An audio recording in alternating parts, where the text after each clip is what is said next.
Dear students, welcome to lecture 21 of our fluid mechanics series.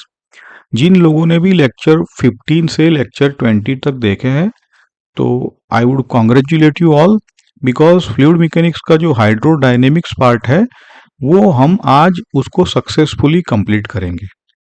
ये एक छोटा सा लेक्चर है जहाँ पे एसेंशियली हम फोर्स कैलकुलेट कर रहे हैं जिसका वैल्यू होता है रो ए वी स्क्वायर. इसमें आपको अगर मोमेंटम पता है, आपको rate of change of momentum पता है, आपको मास फ्लक्स पता है, तो that's it. Then this is a very small lecture. Okay, तो क्या कवर करने वाले हम कि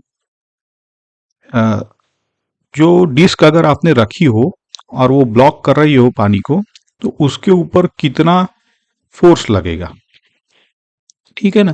और reaction of that force is nothing but a thrust. तो और एक रॉकेट का जो डेरिवेशन है, रॉकेट थ्रस्ट क्या होता है वो देखेंगे. आइडिया तो सेम है दोनों में और हम एप्लीकेशन देखेंगे. तीन अच्छे प्रॉब्लम है. पहले रॉकेट से शुरू करते हैं. देखो, रॉकेट का जो एग्जॉस्ट होता है गैस का, है ना, उसकी वजह से उसको थ्रस्ट मिलता है. ये एग्जॉस्ट गैस का जो मोमेंटम चेंज होता है ना, उसकी वजह से उसको एक फोर्स मिलता है, तो उस फोर्स का रिएक्शन ही उसका थ्रस्ट है. चलो पहले देखो कि एग्जॉस्ट गैस की वेलोसिटी दी होती है, तो वो वेलोसिटी यूजुअली रॉकेट के रिलेटिव दी होती है. तो इसको हम जो भी देते हैं ना उसको वी रिलेटिव कहेंगे. Relative to what? Relative to rocket. Gas relative to rocket, है ना. तो गैस की आपको अब ग्राउंड के फ्रेम में तो आएगी बिकॉज रिलेटिव तो हमने काइनेमेटिक्स में किया हुआ है. ओके, अब देखो मोमेंटम पर सेकंड. आपको मोमेंटम तो पता है, मास इनटू वेलोसिटी. तो पर सेकंड क्या होगा? P dot. तो can we write this as M dot into V relative, because M dot यहाँ पे जो होता है वो जो गैस इजेक्ट हो रहा है पर सेकंड, या तो जो फ्यूल बर्न हो रहा है पर सेकंड, वही तो गैस बनेगा ऐसा एज्यूम करके. और एम डॉट तो हमें पता ही है, हम इसको मास फ्लक्स भी कहते आए हैं. तो this is also given usually. अब देखो न्यूटन का थर्ड लॉ ये है कि ये गैस के ऊपर जो भी फोर्स लगा है, क्योंकि P dot is what? P dot is a force, DP by D T. तो ये gas equal and opposite force rocket को देगा और इसीलिए रॉकेट आगे प्रपेल होता है. ठीक है ना. ये गैस देखो नीचे की तरफ लग रहा है फोर्स, तो थ्रस्ट देखो ऊपर की तरफ लग रहा है. ठीक है, इतना ही है इसमें. एक और चीज है कि अगर एम्बियंट प्रेशर और जहां से गैस निकल रहा है वो दोनों से, जिसको पी एग्जिट बोलते हैं, पीई, वो अगर सेम नहीं है तो प्रेशर की वजह से भी एक फोर्स आएगा, है ना. तो देखो हमने दो कंपोनेंट लिए हैं रॉकेट का थ्रस्ट निकालने के लिए. एक तो हमारा एम डॉट वी रिलेटिव और दूसरा है प्रेशर की वजह से कि पीई माइनस पी ए, जहां पे पीई एग्जिट प्लेन पे गैस का प्रेशर है और पी ए एटमोस्फेरिक प्रेशर है और एई एग्जिट प्लेन का एरिया है ना. अगर फुल्ली एक्सपांडेड नोजल है, जो कि आइडियल केस है, परफेक्ट नोजल बोलते हैं, परफेक्ट रॉकेट, तो उस केस में आपको ये थ्रस्ट प्रेशर की वजह से थ्रस्ट नहीं आएगा, है ना. उस केस में आपको टी मिलेगा सीधा, और वो थ्रस्ट मैक्सिमम रहता है क्योंकि उस केस में आपका वी रिलेटिव सबसे ज्यादा मिलेगा आपको. चलो आगे बढ़ते हैं. अभी ये आपका पानी अगर टैंक से बाहर निकलता है ना, तो वो ही पानी पीछे की ओर भी फोर्स लगाएगा. वो उसका कैलकुलेशन है. यहाँ पे कॉन्फ़िगरेशन देखो, सिलेंडर में ओपनिंग दिया हुआ है, उस ओपनिंग को डिस्क की वजह से ब्लॉक किया गया है. डिस्क का एरिया छोटा ए दिया है, ऊपर हाइट एच दिया हुआ है, एटमॉस्फेरिक प्रेशर पी एटमॉस्फेरिक है. ठीक है, तो अब डिस्क के ऊपर फोर्स कितना लगेगा? तो भाई प्रेशर इंटू एरिया. तो प्रेशर तो हमें पता ही है ना, रो जी एच जो भी है उसके ऊपर. और पी एटमॉस्फेयर भी कह सकते हैं हम, है ना. But we will see that rho g h into A, क्योंकि अब क्या होगा धीरे से, ये सपोज करो कि ये फोर्स डिस्क पे लगता है और डिस्क थोड़ा सा आगे चली जाती है ना, राइट साइड में। हम इसको राइट साइड ले जाएंगे क्योंकि हमको इस डायरेक्शन में फोर्स चाहिए, तो हम एज्यूम करेंगे कि होल ऐसा है कि वो राइट साइड में पानी को भेज रहा है। अच्छा, तो हमें पता है कि एग्जिट वेलोसिटी तो under root two g h है, ये हमने लास्ट लेक्चर में 20 में अच्छी तरह से डिराइव किया है। अब मास फ्लो रेट क्या होता है, ये जो होल है उससे मास मास फ्लक्स हमने देखा है ना, कंटिन्यूटी इक्वेशन लेक्चर 15 की बात है। m dot is always rho AV, which is dm by dt। तो क्या है, आपको m dot पता है, v पता है, तो मोमेंटम क्या होता है mv, तो मोमेंटम पर सेकंड क्या हो जाएगा m डॉट इंटू वी। तो सब प्लग इन करोगे तो आपको सीधा रो ए वी स्क्वायर आ जाएगा। फोर्स, ये फोर्स कहाँ लग रहा है, डिस्क के ऊपर लग रहा है। और वी स्क्वायर को अगर आप under root two g h रखोगे तो आपको फोर्स मिलेगा to ji row H A. ठीक है। अच्छा, अब यहाँ पे डिस्क जहां पे पानी टकरा रहा है डिस्क पे, अब ये कितना पानी निकला है तो समझो dt टाइम में जितना भी निकला है वो, तो डिस्क पे उसकी वेलोसिटी क्या होगी, जीरो। तो therefore momentum change is delta P dot, तो फाइनल जीरो माइनस इनिशियल, तो माइनस रो जी एच ए। तो ये डिस्क पे लगा है, तो इक्वल एंड अपोजिट पानी फोर्स लगाएगा टैंक के ऊपर, तो वो हो जाएगा आपका टू रो जी एच ए। समझ गए आप बात को।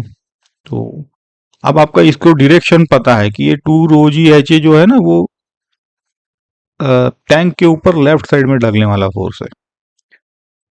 ठीक है, तो this is you can say twice of the hydrostatic force which is rho g h A. Pressure की वजह से सिर्फ रो जी एच ए लग रहा था, जबकि यहाँ पे आपका टू रो जी एच आया। अब हमने यहाँ पे ना पी एटमोस्फियर निग्लेक्ट किया है, क्यों, क्योंकि देखो बाहर भी पी एटमोस्फियर है, टैंक के ऊपर भी पी एटमोस्फियर, इसलिए वो निग्लेक्ट हो जाता है।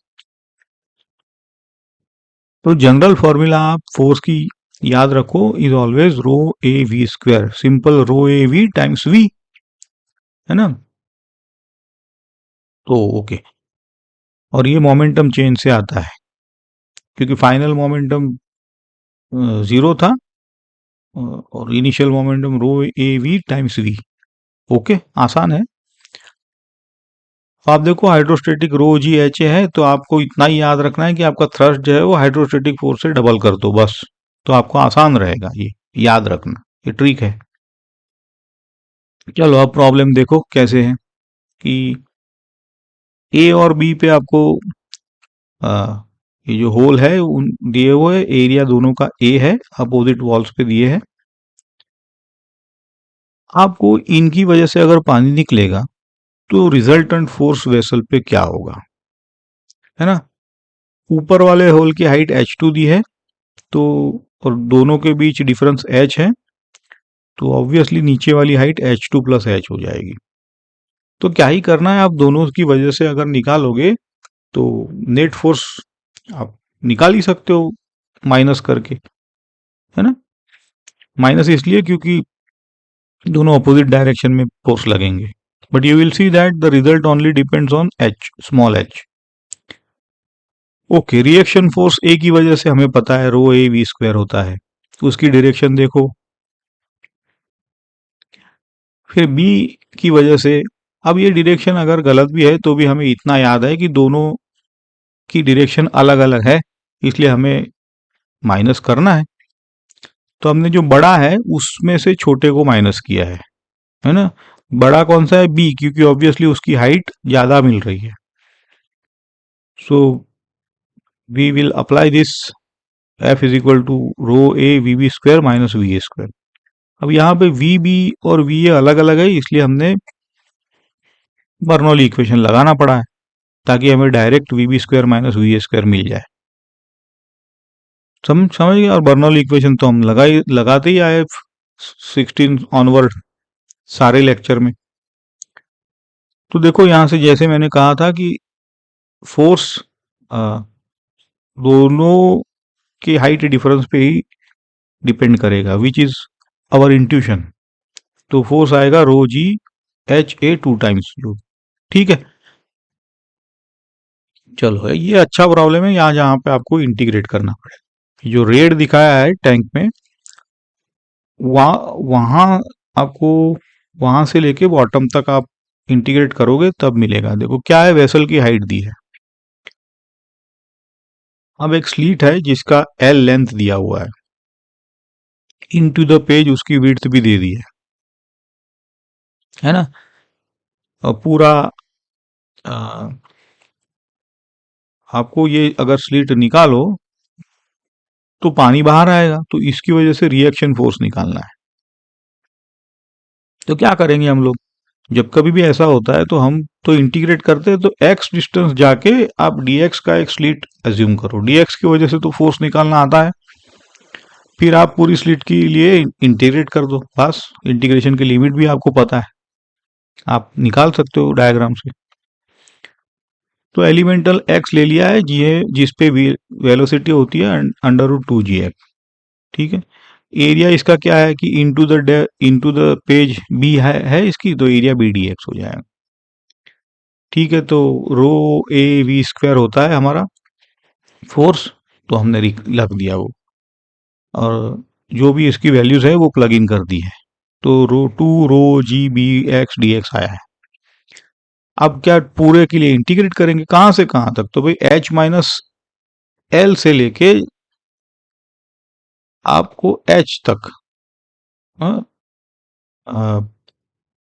ये इंटीग्रेशन आपको कहां से कहां है, स्लीट के ऊपर करना है आपको। तो स्लीट का स्पान H-L से लेके नीचे बॉटम तक H है। ठीक है, करेक्ट है ये। ओके, अब एक्स स्क्वायर का इंटीग्रेशन तो आपको, मतलब एक्स का इंटीग्रेशन तो एक्स स्क्वायर है, लिमिट डालोगे तो ये आपको फॉर्मूला निकल के आ जाएगी। सो फाइनल है रो g bl 2h - l। अब क्या है कि सारे नंबर प्लग इन करोगे तो ऐसा यूनिट में सब आपको, है ना, सब कुछ ऐसा यूनिट में है। देखो यहाँ पे तो न्यूटन में फोर्स निकल के आएगा, 5 न्यूटन। हाँ, चलो ठीक है, 5 न्यूटन मतलब नॉई बहुत ज्यादा फोर्स नहीं है, क्योंकि इसके डायमेंशन भी बहुत ही कम ही थे, हाइट भी कम थी, स्लिट की लेंथ भी कम है।